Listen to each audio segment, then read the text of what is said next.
Ya, sahabat Indonesia, kita jumpa lagi di Hot News kali ini. Baru-baru ini, pihak RCTI dan iNews TV mengajukan uji materi ke Mahkamah Konstitusi tentang Undang-Undang Penyiaran. Nah, karena yang mengajukan ini adalah satu institusi bisnis penyiaran, itu menjadi ramai di kalangan netizen maupun di publik.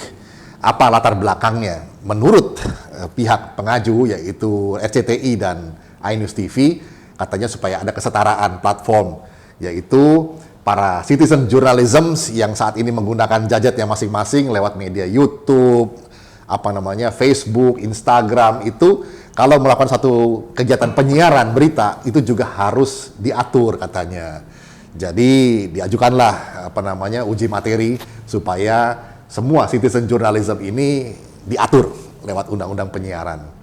Nah, ini tentu ada implikasi sosial maupun politiknya, dan bagaimana cerita di belakang ini atau implikasi-implikasinya bersama saya sudah ada seorang penulis sosial politik, Rudi S. Kamri. Nah, kita mau berbincang seputar uji materi undang-undang penyiaran ini yang diajukan oleh satu institusi bisnis. Silakan Mas Rudi, apa nih pendapatnya? Izin minum dulu. Supaya nggak serang. Karena ini beliau juga seorang citizen journalism di kanal TV Anak Bangsa. Baik, Mas Andre, ini kalau saya memaknai adalah terjadinya krisis kepercayaan gitu dari lembaga penyiaran mainstream gitu, karena sudah kalah dari gebrakan teman-teman di media sosial yang lain, YouTube maupun internet. Jadi ini kegiatan kita, kreasi dari teman-teman sebagai YouTuber dimaknai sebagai ancaman. Ini bagi saya agak sedikit sesat pikir gitu. Karena seharusnya teman-teman di media mainstream itu memaknai kreatifnya teman-teman di YouTube itu sebagai suatu proses introspeksi diri. Ya. Karena apa? Kita harus tahu nih, masyarakat ini sekarang ini sudah mengalami krisis kepercayaan kepada beberapa media mainstream. Tidak semua ya. Karena apa? Media mainstream kita sudah dikooptasi dengan kepentingan politik ya, maupun bisnis. Sekarang sebagai pengaju tadi siapa? RCTI News. Semua orang di dunia tahu siapa orang di balik itu. Dia seorang ketua umum partai gitu kan. Jadi bagi saya ini suatu hal yang aneh gitu loh ya. Jadi implikasinya sangat luar biasa. YouTube pasti akan bergejolak gitu ya. Kreator muda, teman-teman yang sedang berkreasi ini juga akan melawan keras gitu ya. Karena pasti ada pembantaian kreativitas ini. Nah, ini yang harus kita lawan. Jadi saya berharap hakim di Mahkamah Konstitusi arif dan bijak gitu ya, memaknai inilah dinamika demokrasi dalam hal penyiaran publik gitu. Jadi rakyat atau publik harus mempunyai akses gitu loh. Dan ini menurut saya perlawanan dari masyarakat nih. Pada saat masyarakat tidak lagi mempercayai media mainstream, dia akan mencari kanal yang lain. Betul juga Itu kenyataannya begitu. Iya, publik senantiasa akan mencari informasi dari manapun itu. Sekarang ini bukan lagi eranya keterbatasan informasi, tapi justru tsunami atau kebanjiran informasi. Nah, bagaimana penyaji informasi ini sekarang ini harus quote-unquote bersaing satu sama lain untuk menyajikan informasi yang mau dipercaya oleh publik ya. Jangan sampai karena publik tidak percaya, maka media mainstream tidak percaya diri lagi gitu. Akan terjadi seleksi alam. Jadi masyarakat akan memilih dan memilah mana tayangan di media sosial yang baik dan menurut mereka cocok dengan selera mereka. Ini nggak bisa dihambat. Yang paling penting menurut saya justru adalah peranan regulator dalam ini pemerintah untuk mengawasi. Jangan sampai media sosial seperti YouTube ini dimanfaatkan untuk provokasi misalkan. Untuk mengajarkan kebencian. Kan sudah ada undang-undang ITE ya sebetulnya itu harusnya ditajamkan. Jangan sampai menunggu kebakaran dulu baru bergerak gitu. Jadi deteksi dini penting gitu ya. Saya juga sependapat dengan beberapa pendapat bahwa konten-konten di media sosial ini yang khususnya di YouTube tidak semuanya edukatif gitu ya. Ada yang hanya provokasi dan ada juga yang sampah gitu menurut saya. Iya. Ya memang media massa itu kan menyajikan satu informasi, ada yang edukatif, ada yang entertainment. Nah persoalannya jangan sampai yang edukatif maupun entertainment ini yang menyesatkan atau yang hoax atau yang justru mengotori ruang publik sengaja atau yang menyesatkan ya atau yang katakanlah ada yang pornografi segala macam begitu. Nah ini yang memang mesti diatur dan itu sudah ada di Undang-Undang ITE ya kalau nggak salah ya. Dan bagaimana ITE, Undang-Undang ITE dengan Undang-Undang penyiaran ini sekarang ini betul-betul saling melengkapi satu sama lain. Artinya kan regulator harus berperan dong.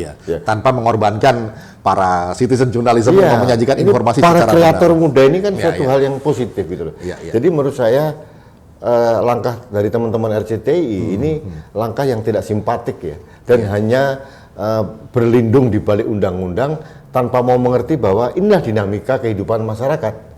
Bahwa masyarakat akan memilih dan memilah mana tayangan atau informasi yang baik gitu. Jadi intinya jangan meremehkan masyarakat begitu ya. Jadi ya begitulah dinamika perkembangan media massa di era komunikasi berbasis platform internet ini ya, teknologi yang mendrive satu perubahan. Jadi media massa juga yang saat ini seringkali juga ini Mas Rudi dicurigai sudah terkooptasi oleh dua kepentingan besar tadi, kepentingan bisnis yang sekarang ini pengusaha yang mau jadi penguasa, jadi bisnis dan politik nih. Caranya mereka harus mempengaruhi publik. Mempengaruhi publik ini bagaimana caranya menguasai atau mendominasi, menghegemoni media massa. Jadi banyak media massa yang pertama ini Pak Mas Rudi dimiliki oleh konglomerat. Yang kedua, yang media-media elektronik ini pun media sosial seringkali juga dikooptasi. Jadi banyak sekali orang yang bikin media online, tapi kita tahu sama tahu bahwa kontennya itulah konten bayaran semua. Jadi ya begitulah masyarakat. Ini harusnya kan masyarakat harus berpikir, pemerintah juga harus berpikir, para hakim konstitusi juga berpikir bahwa masalah yang sebenarnya kan bukan masalah yang diributkan sekarang gitu.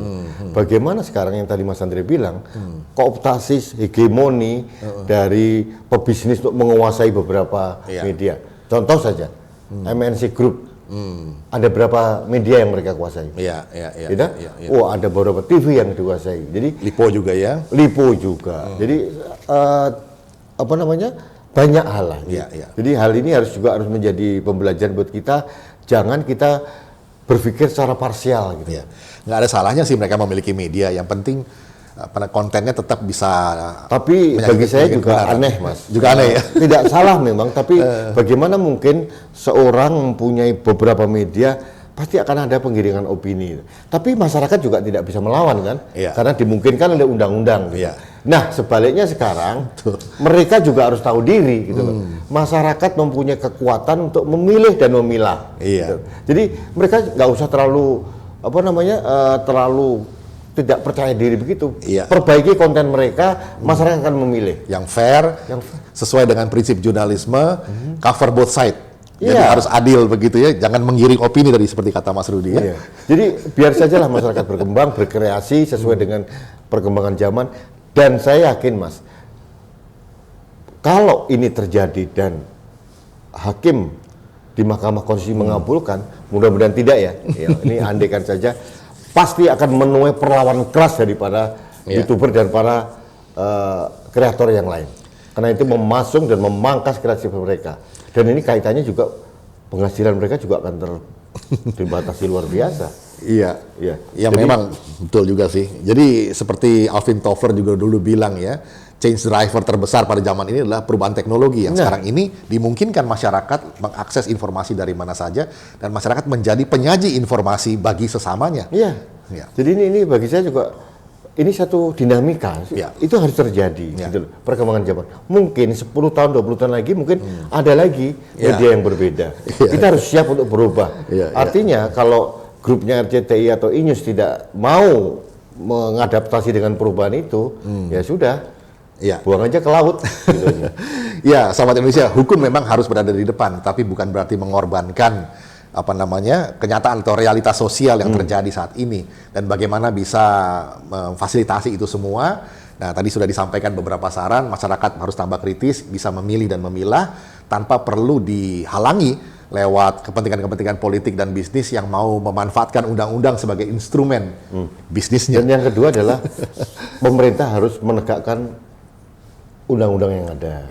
Harus ada pengawasan yang lebih intensif, lebih bersifat deteksi dini gitu ya, pencegahan. Jangan sampai nanti sudah menimbulkan Sosial. konflik sosial baru kebakaran apa namanya baru jadi pemadam kebakaran. Jadi ini saya kira begitu. Jadi saya kira yang penting adalah dari masyarakat sendiri, yang kedua dari pemerintah juga gitu. Jadi para pelaku bisnis, Anda juga tidak nggak perlu harus memanfaatkan kekuatan Anda untuk memberangus kemerdekaan untuk berpendapat dan memberikan informasi.